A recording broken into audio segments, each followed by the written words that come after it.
12 বছর ধরে আমি অ্যান্ড্রয়েড ইউজ করি আর 2022 এসে আমি আইফোন 14 প্রো ম্যাক্সে সুইচ করি আর আমার লাইফ এখন কিছুটা বিরক্তিকর হয়ে উঠেছে। সবাই বলে আইফোনের ক্যামেরা বেটার, ব্যাটারি লাইফ অন্য যে কোনো ফোন থেকে ভালো, র পারফরমেন্সেও এগিয়ে আইফোন। কিন্তু এই ফোনে না কিছু বেসিক ফাংশনের অবস্থা বেশ বাজে, যেটা অ্যান্ড্রয়েড থেকে আইওএস এ যারা সুইচ করে তাদের জন্য বেশ ইরিটেটিং। নাম্বার 1, এই ফোনে কোনো ব্যাক বাটন নাই। বেশিরভাগ অ্যাপসে এইটা টপ লেফট কর্নারে দেখা যায়, কিন্তু দেখেন কিছু জায়গাতে এটা ব্যাক বাটন লেখা থাকে, আবার কিছু জায়গাতে জাস্ট অ্যারো বাটন, আবার কোত্থেকে এক্সট্রা ধরে নিয়ে চলে আসে। বেসিক্যালি এটা ফিক্স থাকে না। আচ্ছা যাই হোক, এটা না হয় মেনে নিলাম, কিন্তু মাঝে মাঝে আবার পজিশন চেঞ্জ করে ফেলে, কখনো টপ লেফট কর্নারে আবার কখনো বটম লেফট। মানে সারা জীবন অনন্ত জলিলের খোঁজ দা সার্চ চালিয়ে যাও। কিছু অ্যাপসে আপনি এভাবে লেফট টু রাইট জেস্টার করে ব্যাক করতে পারবেন, কিন্তু এটার কোনো গ্যারান্টি নাই যে সব অ্যাপসে সবসময় কাজ করবে। মন চাইলে কাজ করবে, মন চাইলে করবে না। পৃথিবীর সব অ্যান্ড্রয়েড ফোনে আপনি হয় একটা ব্যাক বাটন পেয়ে যাবেন অথবা জেস্টার পেয়ে যাবেন ব্যাক করার জন্য। আর এইটাই প্রথম জিনিস আপনি অ্যান্ড্রয়েড থেকে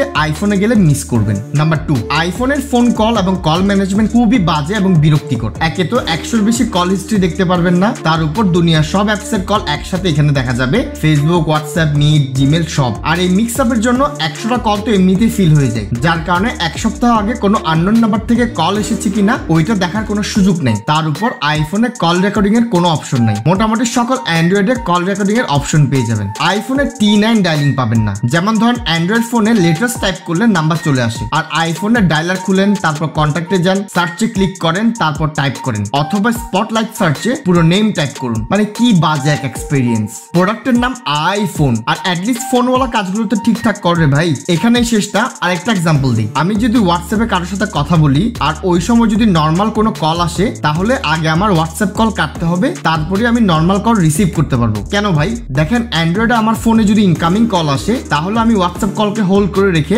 আমি নর্মাল কল রিসিভ করতে পারবো, আবার কথা শেষে হোয়াটসঅ্যাপে ব্যাকও করতে পারবো। আর এটা তো কিছুই না, এই অপশনগুলো সবসময় চেঞ্জ হতে থাকে ডিপেন্ডিং অন আপনি কোন অ্যাপ থেকে অ্যাক্টিভ কলে আছেন। আপনারা নিজেরাই দেখে নেন হোয়াটসঅ্যাপে কি অপশন এবং স্কাইপিতে কি অপশন দেওয়া আছে। মানে আগে আমার অপশনগুলো পড়তে হবে, তারপর বুঝতে হবে, তারপর কলে থাকা অবস্থায় ডিসিশন নিতে হবে। যেসব মানুষ সারাদিন কল করে বিভিন্ন অ্যাপস থেকে, তারা কেমনে ম্যানেজ করে এই ব্যাপারটা। চলেন এবার টাইপিং নিয়ে কথা বলা যাক। এই এক্সপেরিয়েন্সটাও বেশ বাজে। অ্যাপেল কিবোর্ডের জেস্টার টাইপিং অ্যান্ড্রয়েড এবং গুগল কিবোর্ডের ধারে কাছেও নাই। আর আপনি যদি গুগল কিবোর্ড আইফোনে ইনস্টলও করেন, তারপরও অ্যান্ড্রয়েডের এক্সপেরিয়েন্স পাবেন না। না অ্যাকুরেট টাইপিং পাবেন, না ডেডিকেটেড নাম্বার রো, না আপনি কিবোর্ডের হাইট অ্যাডজাস্ট করতে পারবেন। আর জিবোর্ডের এত টুলস এন্ড কাস্টমাইজেশন যেটা অ্যান্ড্রয়েডে দেখা যায়, তার কোনোটাই আইফোনে দেখা যায় না। আরো শুনুন, আইফোনে ক্লিপবোর্ডই নাই। অ্যান্ড্রয়েডে যেমন কোনো জায়গা থেকে কপি করে অন্য কোনো অ্যাপসে কিবোর্ড খুললে কিবোর্ডে পেস্ট করার অপশন চলে আসে, ইনফ্যাক্ট গুগল কিবোর্ডে সব কপি করা কন্টেন্ট এক জায়গাতে পেয়ে যাবেন, যখন যা ইচ্ছা কপি করে পেস্ট করে দিন। আর এই জিনিস আপনি আইফোনে করে দেখান। আমি না অ্যান্ড্রয়েডে ফিঙ্গারপ্রিন্ট খুব মিস করি। দেখেন আইফোনে যে ফেস আইডি আছে সুপার স্মুথ, নো ডাউট, কিন্তু ফোন আনলক করতে হলে এটা সবসময় আমার ফেসের সামনে আনা লাগবেই। পুরো ফেস না দেখালে আনলক হয় না, কিন্তু ফিঙ্গারপ্রিন্ট আনলক এই ব্যাপারটা সহজ করে দেয়। টেবিলে আছে, আনলক করে ফেলুন, হাতে নেওয়ারও দরকার নেই। নাম্বার 5, আপনি যদি হোয়াটসঅ্যাপ অনেক বেশি ইউজ করে থাকেন, তাহলে আইফোনে তো কাম ছাড়ছে। প্রথম জিনিস দেখেন, এখানে চ্যাট আসে 4 নম্বরে, প্রথমে স্ট্যাটাস, তারপর কল, তারপর ক্যামেরা, এরপরে গিয়ে স্ট্যাটাস। আচ্ছা এটা বাদ দেন, আপনি চ্যাটকে এভাবে লং প্রেস করে কপি করতে পারবেন না। প্রথমে এডিটে ক্লিক করবেন, তারপর সিলেক্ট করবেন। আচ্ছা লোগোর জন্য এটাও মাফ করলাম। অ্যান্ড্রয়েডে কনভারসেশন এভাবে লং প্রেস করে একটা সিলেক্ট করে ফরওয়ার্ড করে দিতে পারবেন। আইফোনে এত সোজা না। আগে ওই মেসেজ বা ছবিকে লং প্রেস করে ফরওয়ার্ড করুন, তারপর যদি মনে করেন আরো সিলেক্ট করতে চান তাইলে সিলেক্ট করুন। ভাই এমন কেন? আর এমন বলদামি ছবি পাঠানোর সময়ও দেখা যায়। আরেকটা এক্সাম্পল দেই, অ্যান্ড্রয়েডে ছবি পাঠাতে চাইলে গ্যালারিতে ক্লিক করবেন, তারপর এভাবে ঠাপাঠাপ সব সিলেক্ট করে পাঠিয়ে দিবেন। আইফোনে প্রথম আপনার একটা সিলেক্ট করতে হবে, তারপর গিয়ে আপনি অপশন পাবেন আরো ছবি সিলেক্ট করার। Does it really makes any sense?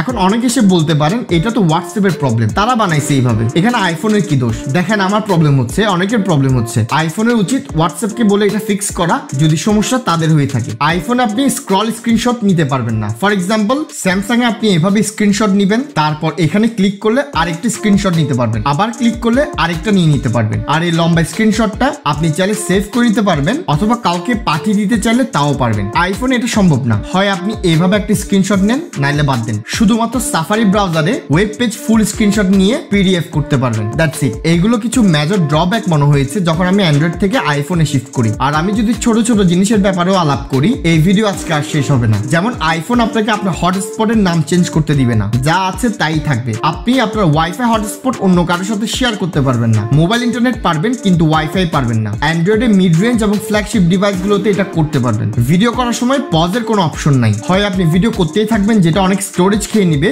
অথবা বারবার স্টপ রেকর্ড চালিয়ে যান, যাতে অনেকগুলো ক্লিপ তৈরি হয়ে যাবে। এ কেমন মজা রে ভাই। একটা কাস্টমাইজ রিংটোনও আপনি ব্যবহার করতে পারবেন না। একটা নিয়ম যদিও আছে, অনেক বড় ড্রামা যা বেশিরভাগ মানুষ করতে পারবে না। Multi window experience, pop up view, এইসব আইফোনের ইউজাররা জীবনেও পাবে কিনা সন্দেহ আছে। ফাইল ট্রান্সফার করা to a non iOS device is almost feels like a hell. আপনি যদি উইন্ডোজে ফাইল ট্রান্সফার করতে চান তাহলে আগে আইটিউন ডাউনলোড করে ওইটার সাথে কানেক্ট করা লাগবে। আর আপনি একবার যে কম্পিউটারে কানেক্ট করবেন আপনি শুধুমাত্র ওইটাতে ট্রান্সফার করতে পারবেন, অন্য কোনো উইন্ডোজ ডিভাইসের আইটিউনে এটা কানেক্ট করতে পারবেন না। এটা নাকি এদের সিকিউরিটি কনসার্ন। লোল। দেখেন আইফোন খারাপ ফোন না, পুরো পৃথিবীর মানুষ যেহেতু কিনে, এটার নিজস্ব কিছু অ্যাডভান্টেজ এবং প্লাস পয়েন্ট তো আছেই। কিন্তু আপনি যদি অ্যান্ড্রয়েড থেকে আসেন, আমি আপনাদের যতগুলো বিষয় এই ভিডিওতে জানালাম, এই স্ট্রাগল গুলো আপনিও ফিল করবেন। এই পুরো ভিডিওটার পয়েন্টই হলো অ্যান্ড্রয়েড থেকে আইফোনে শিফট করতে গেলে কি কি সমস্যা ফেস করবেন। আমার কাছে তো জানানো, আমি জানালাম, বাকিটা আপনাদের ব্যাপার। তো এই ভিডিও এখানেই শেষ করলাম। কোনো প্রশ্ন থাকলে অবশ্যই কমেন্ট করে জানাবেন। আর ভিডিও ইনফরমেটিভ মনে হলে এবং এনজয় করে থাকলে অবশ্যই সাবস্ক্রাইব করে ফেলুন। আপনারা সাবস্ক্রাইব করে টিকিয়ে রাখলে আমি বারবার আসতে পারবো। ধন্যবাদ।